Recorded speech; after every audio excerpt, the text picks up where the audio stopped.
आज हम लोग फिफ्थ लेसन देखते हैं, idea that have helped mankind. जैसा कि इसका नाम है, शीर्षक है idea that have helped mankind, का मतलब वैसा आइडिया जिसने मानव जाति, मैनकाइंड का मतलब होता है मानव जाति को मदद किया है।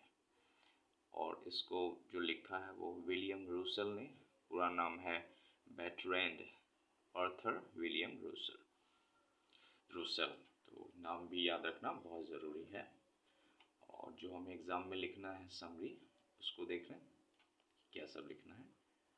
मैटर समरी में तो शॉर्ट लिखा जाता है, पूरे चैप्टर को लिखा जाता है और उसको मुख्य बातों को, सभी बातों को। तो पहला सेंटेंस है, the ideas that have helped mankind are those.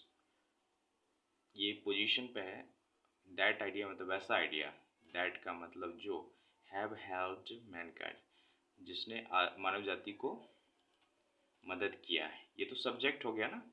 अब यहाँ भी आर है, तो कभी कभी सब्जेक्ट में ना फॉर्मूला लगा रहता है।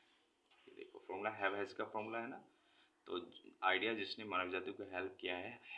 आर का मतलब है पोजीशन हो गया ना, क्या है, दोस्त वे हैं, दोस्त का मतलब वे। तो आइडिया जिसने मानव जाति को मदद किया है, क्या है, that we contribute to knowledge. क्या सब कह रहे हैं रूसल, वैसे आइडियाज़ जो मानव जाति को हेल्प करती हैं, contribute to knowledge, knowledge contribute करता है मतलब योगदान नॉलेज में देता है, एंड टेक्निक, और टेक्निक में कॉमा करके एंड है, दोज और वे, दैट मीन्स जो आर कंसर्न का मतलब रखता है with moral and politics.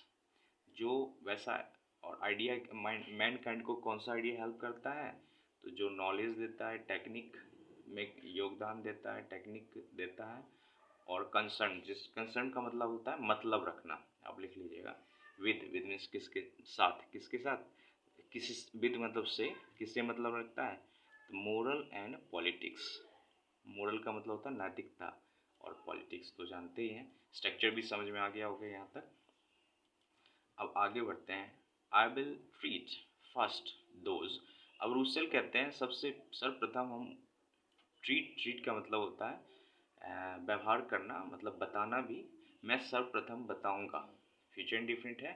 Those उनके बारे में, दोज मतलब उन्हें पता ही है, एक से ज़्यादा दोस्त, दैट जो कि, have to do with knowledge and technique,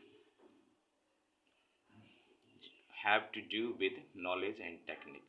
तो जिसको नॉलेज एंड टेक्निक के साथ कुछ करना है, मतलब डील करता है, जो उसके बारे में रूसल बताएंगे।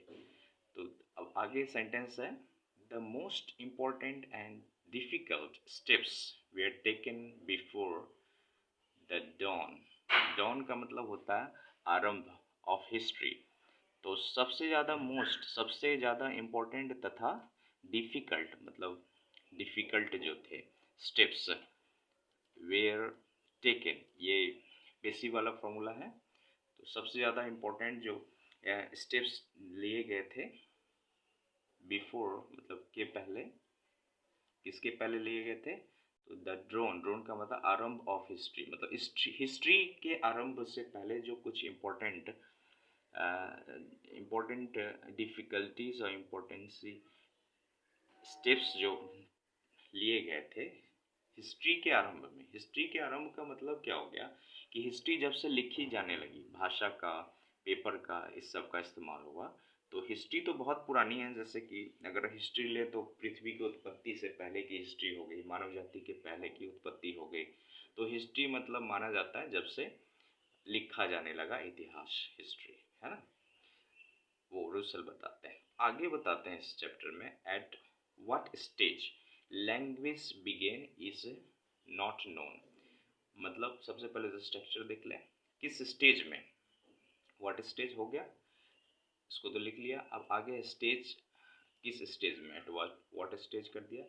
लैंग्वेज सब्जेक्ट है, यहाँ से लैंग्वेज बिगिन मीन्स प्रारंभ होना, इज नॉट नोन मतलब किस स्टेज में लैंग्वेज बिगिन हुआ, प्रारंभ हुआ।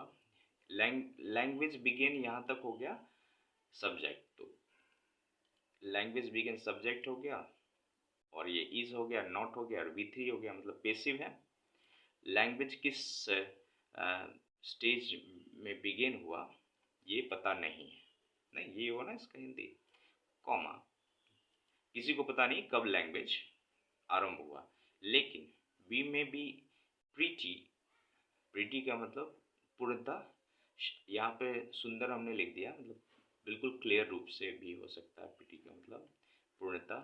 सर्टेन, सर्टेन का मतलब होता है निश्चित, दैट हम बिल्कुल श्योर हैं, निश्चित है कि।